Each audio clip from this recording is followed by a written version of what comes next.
अब ये वाला क्वेश्चन है, ये भी सिंपल ही है, बस इसमें जो ध्यान देने वाली बात है वो ये है कि infinitely long non conducting sheet पिछली कंडक्टिंग थी।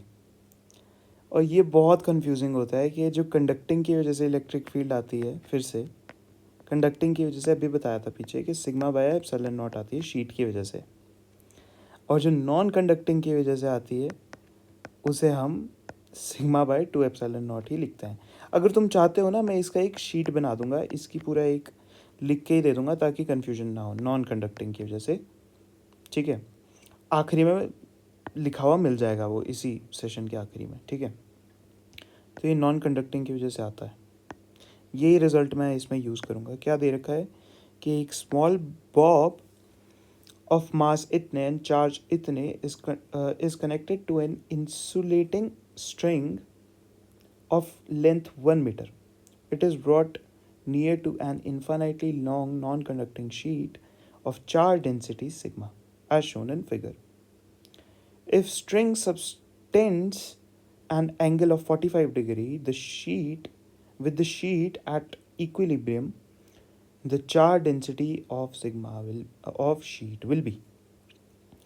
अब क्या है, ये वैसा ही होगा, वो जो तुमने थ्रेड वाले प्रॉब्लम्स देखे होंगे सेम वैसा ही होगा, बस इसको मैं यहाँ पर थ्रेड मान लेता हूँ, है ना, और इस पे बॉब मान लेता हूँ कि यहाँ पर है।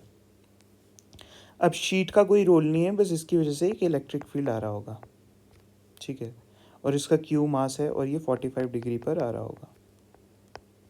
अब स्ट्रिंग है तो एक टेंशन भी लग रही होगी, टेंशन के कंपोनेंट्स कर लेते हैं। एक ऊपरली साइड को होगा वो होगा टी कॉस थीटा, और एक इस साइड को होगा वो होगा टी साइन थीटा। और टी साइन थीटा के ही डायरेक्शन में एक हमें एक और फोर्स मिलेगा जिसको बोलेंगे हम Q इंटू ई। ई किसकी वजह से? शीट की वजह से। और एक नीचे एम जी लग रहा होगा, जी का भी मानने को बोला है, हाँ जी है। तो T cos theta equals to M G, equilibrium पे है क्योंकि ये, तो इक्विलिब्रियम पे है तो फोर्सेस इक्वल हो जाएंगे। और T sine theta equals to Q into E, ठीक है। ई डायरेक्शन में नहीं, मैग्नीट्यूड में लिख रहा हूँ मैं, तो ई हटा दो, ठीक है। तो ई की वैल्यू यहाँ पर क्या है हमारे पास? Sigma by two epsilon not, ठीक है। इसको डिवाइड कर देंगे तो tan 45 डिग्रीज इक्वल टू, क्योंकि थीटा की वैल्यू हमारे पास 45 डिग्री है, तो Q E by M G. Q की वैल्यू क्या है हमारे पास? 10 माइक्रोकूलम, तो 10 टू द पावर -6। और ई की वैल्यू क्या है हमारे पास? Sigma by two epsilon not. अच्छा, सिग्मा की वैल्यू ही हमें पूछी है, तो 2 into 8.85 into 10 to the power -12 जो हमें दे रखी है, इंटू एम जी। एम की वैल्यू क्या है?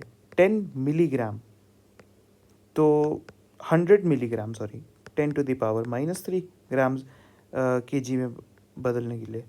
अच्छा, मिली और ग्राम तो -6, सॉरी मिली का -3 और ग्राम्स है तो के जी में बदलने के लिए -6 इंटू 10। अब जब इसको पूरे को सॉल्व करेंगे ना, ये तो 1 हो जाएगा, इक्वल्स टू 1 हो गया ये, है ना। तो हमारे पास जो सिग्मा निकल के आएगा, कैलकुलेशन वाला पार्ट मैं तुम पे छोड़ रहा हूँ, तो जो हमारे पास सिग्मा आया वो आएगा 1.77 नैनोकूलम पर मीटर स्क्वायर। ये हमारे पास सिग्मा की वैल्यू आ जाएगी। नैनो क्या है यहाँ पे? 10 टू द पावर -9 के टर्म्स में आएगा कुछ, तो ए हमारे पास आंसर आ जाएगा।